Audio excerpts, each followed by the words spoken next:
नमस्ते सभी को। आज हम भगवद गीता चैप्टर 6 ध्यान योग के श्लोक 20 से 30 को कवर करेंगे। रोज़ की तरह पहले मैं संस्कृत में श्लोक को पढ़ूंगी, इसके इंग्लिश ट्रांसलेशन को देखेंगे और मीनिंग को समझेंगे।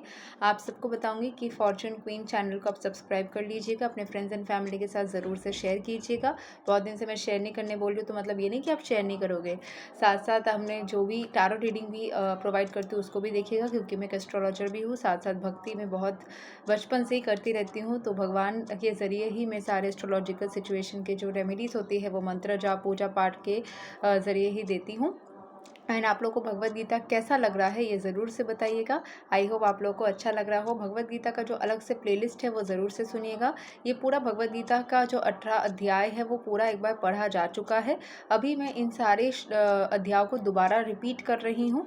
जितना दिन हो सकेगा, कोई नया पुराण नहीं मिलता है तब तक भगवद गीता को ही हम अलग अलग तरीके से इसको पढ़ेंगे। इसके बाद मैं भगवद गीता के शॉर्ट्स भी बनाऊँगी। आप लोग कमेंट करके बता सकते हो कि मैं शॉर्ट्स बनाऊँगी तो आप लोग को अच्छा लगेगा, या फिर मैं आप लोगों के लिए ऐसे ही 10 श्लोक 5 श्लोक एक साथ साथ करके रिपीट करूँगी तो अच्छा लगेगा। क्योंकि आगे पहले हम क्या करते थे, हर एक दिन एक श्लोक एक चैप्टर से करते थे।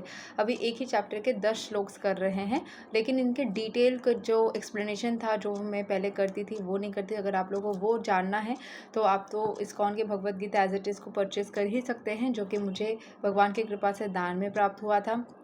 सिर्फ मुझे नहीं, हमारे पूरे परिवार को प्राप्त हुआ था, और परिवार के चलते ही आज मुझे ये मिला है। मुझे पर्टिकुलरली तो नहीं मिला था, ज़रूर से मेरे परिवार के वजह से ही मुझे ये मिला है, तो मैं बहुत कृतज्ञ हूँ। एंड दूसरा चीज़ ये है कि भगवद गीता के हर एक श्लोक का डिटेल एक्सप्लेनेशन जो है मैं इस भगवद गीता से पढ़ के इसको दोबारा समझाती हूँ, क्योंकि इंग्लिश में है तो मैं हिंदी में समझाती हूँ। तो अगर आप लोग को चाहिए तो आप हर एक श्लोक को इस प्लेलिस्ट में जाके एक एक करके पढ़ के देख सकते हो। उसके सारे जो भी एक्सप्लेनेशन है आपको मिल जाएगा। अगर आपको ऐसे ही जो ब्रीफ में मैं बता रही हूँ वो जानना है तो आप इसको फॉलो कर सकते हो। तो शुरू करते हैं। तो आज हम 20 से 23 जो क्लब किया हुआ श्लोक है वहाँ से स्टार्ट करेंगे। श्लोक 20 to 23 चैप्टर 6 ध्यान योग। यत्रो परमते चित्तां निरुद्धां योगा सेवया यत्रा चैवत्मनात्मनां पश्यान् आत्मनि तुष्यति सुखाम् अत्यन्तिकां यत्तद्बुद्धि ग्रहयाम् अतीन्द्रियां वित्ति यत्रा न चैवयां स्थितास् चलति ततवता यां लभध्वा च परां लभां मनयते नधिकां ततः यस्मिन् स्थितो न दुःखेन गुरुणापि विचल्यते तं विद्या दुःखा संयोगा वियोगं yoga संगीताम्।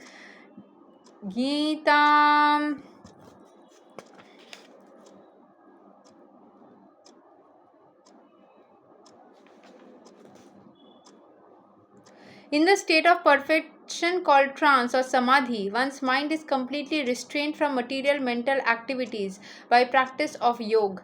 This perfection is characterized by one's ability to see the self by the pure mind and to relish and rejoice in the self. In that joyous state, one is situated in boundless transcendental happiness, realized through transcendental senses. Established thus, one never departs from the truth, and upon gaining this, he thinks there is no greater gain. Being situated in such a position, one is never shaken, even in the midst of greatest difficulty. This indeed is actual freedom from all miseries arising from material contact. तो हम material contact में आ जाते हैं तो जो भी सारे problems होती है उससे दूर रहने के लिए सबसे बड़ा यही चीज़ रहता है। What is that? It is called the situation called trance और समाधि, जहाँ पे हमारा माइंड जो रहता है वो सारे मटेरियल चीज़ों से हम दूर रख सकते हैं। The perfection is characterize by one's ability to see the self by the pure mind. हम अपने आप को अपने प्योर माइंड से देख पाते हैं। And to relish and rejoice in the self, हम खुश रहते हैं अपने आप में, सेल्फ में, खुद में ही हम खुश रहते हैं, खुद में ही हम आनंद में रहते हैं। इन दैट जॉय स्टेट, इसी स्टेट में one is situated in boundless transcendental happiness, हमें अत्यंत ही खुशी की प्राप्ति होती है इस पर्टिकुलर स्टेट में। Realize through the transcendental senses, ये स्पिरिचुअल सेंसेस के थ्रू हमें अत्यंत ही खुशी की प्राप्ति होती है। Establish thus one never departs from the truth and upon gaining this he thinks there is no greater gain. इस सिचुएशन में हम सत्य से कभी भी दूर नहीं रह सकते, ठीक है। And upon gaining this he thinks there is no greater gain, ये सुख पाने के बाद में उसको समझ में आ जाता है कि इससे बड़ा और कोई भी चीज़ नहीं हो सकता, ये सबसे बड़ा चीज़ है। Being situated in such a position, one is never shaken, even in the midst of greatest difficulty. ऐसे सिचुएशन में रह करके किसी को कभी भी थोड़ा सा भी डिफिकल्टी नहीं होता है। This indeed is actual freedom from all miseries arising from the material contact. यही फ्रीडम का ज़रिया है, सारे मिजरी, सारे दुखों से दूर होने का यही सबसे बड़ा ज़रिया है, ठीक है। कौन सा ज़रिया है? भगवान की भक्ति। जितना ज़्यादा भगवान की भक्ति करोगे उतना ही ज़्यादा सुख में रहोगे, संतुष्टि में रहोगे, और उतना ही ज़्यादा अंदर ही अंदर एक सुकून महसूस होगा। श्लोक 24, सा निश्चयेना योक्तव्यो योगो निर्विना चेतसा संकल्पा प्रभावन कमं त्वक्त्वा सर्वान् अशेषतः मनसैवेन्द्रियाग्रमां विनियाम्य समान्ततः। One should engage oneself in the practice of yoga with determination and faith and not be deviated from the path.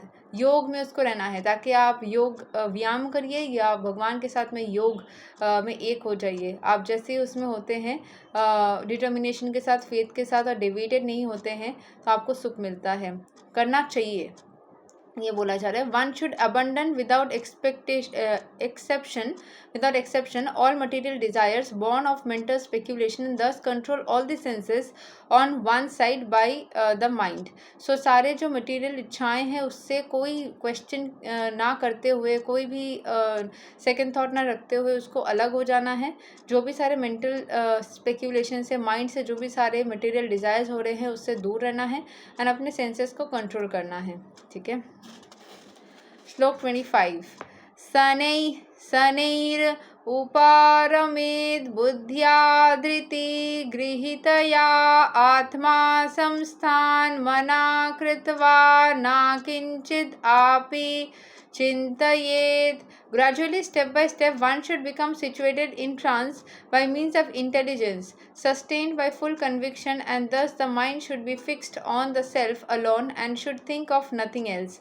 धीरे धीरे करके one should become situated, किस स्टेट में? ट्रांस यानी समाधि के सिचुएशन में आना चाहिए, अपने माइंड इंटेलिजेंस को यूज़ करते हुए, सस्टेन बाय फुल कन्विक्शन, पूरे कन्विक्शन के साथ कि हाँ मुझे यही करना है, and thus the mind should be fixed on the self, mind हमारा फिक्स्ड होना चाहिए अपने ऊपर ही, alone, and should think of nothing else, और कुछ दूसरा थॉट आना ही नहीं चाहिए। श्लोक 26, यतो यतो निश्चलति मनाश्चञ्चलाम् अस्थिरां ततस्तातो नियामयैतद् आत्मनि इवावसां नयेत्। From wherever the mind wanders due to its flickering and unsteady nature, one must certainly withdraw it and bring it back under the control of the self.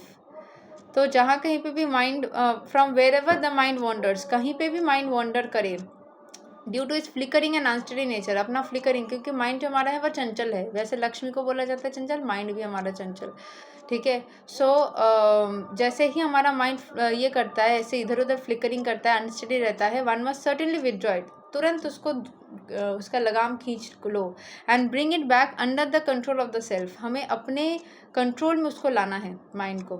श्लोक 27, प्रसन्ता मनासां हैनां योगिनां सुखां उत्तमां उपैति संता रजसां ब्रह्मा भूतां अकल्मषाम्।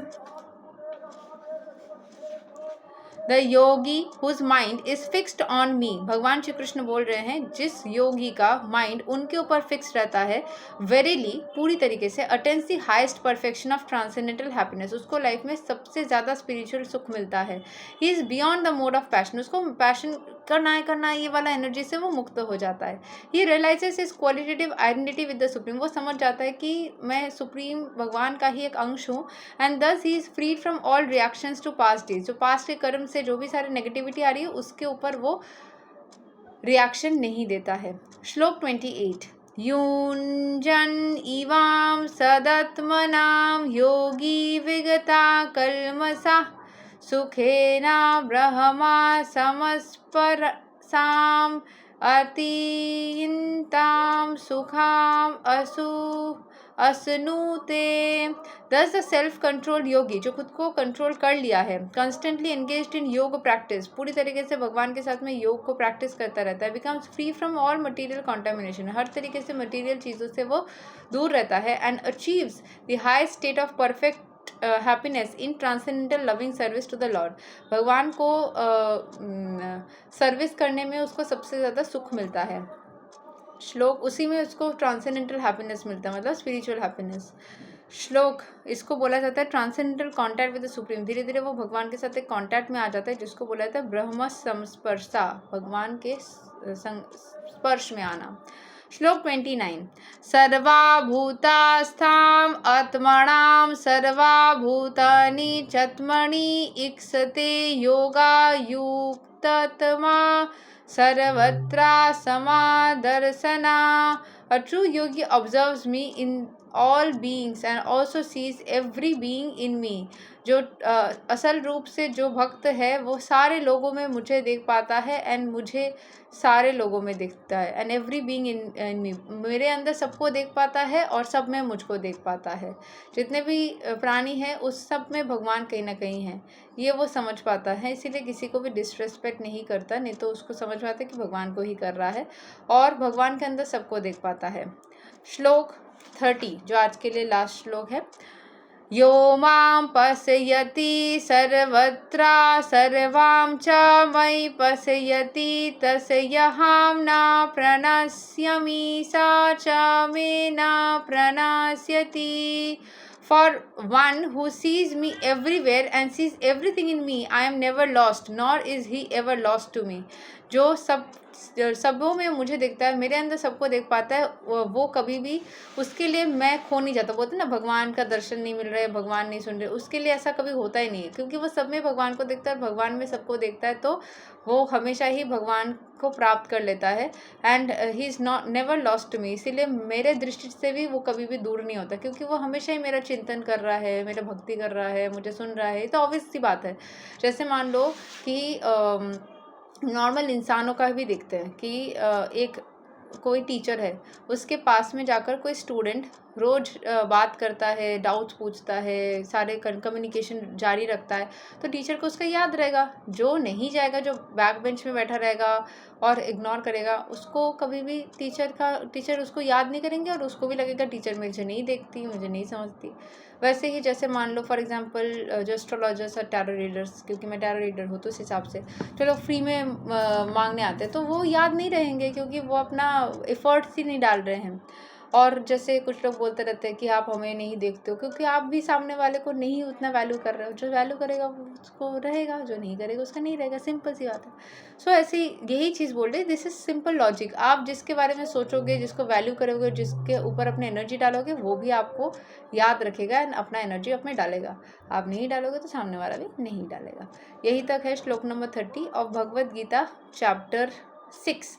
अगले दिन हम श्लोक 31 से आगे पढ़ेंगे। तब तक के लिए हरे कृष्ण, राधे राधे, जय श्री राम।